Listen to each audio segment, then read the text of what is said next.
إن الحمد لله نحمده ونستعينه ونستغفره ونؤمن به ونتوكل عليه ونعوذ بالله من شرور أنفسنا ومن سيئات أعمالنا من يهده الله فلا مضل له ومن يضلله فلا هادي له ونشهد أن لا إله إلا الله وحده لا شريك له ونشهد أن سيدنا ونبينا ومولانا محمدا عبده ورسوله أرسله الله تعالى إلى كافة الناس بشيرا ونذيرا أما بعد فإن أصدق الحديث كتاب الله وخير الهدي هدي محمد صلى الله عليه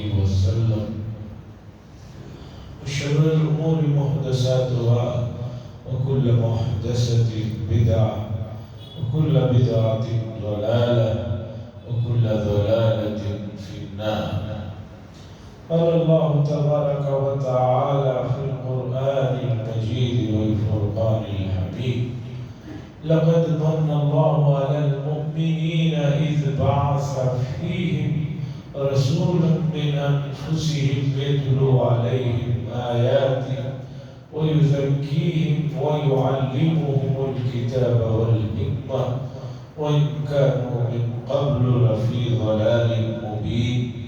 وقال صلى الله عليه وسلم: لا يؤمن أحدكم حتى يكون هواه تبعا لما جئت به أو كما قال صلى الله عليه وسلم.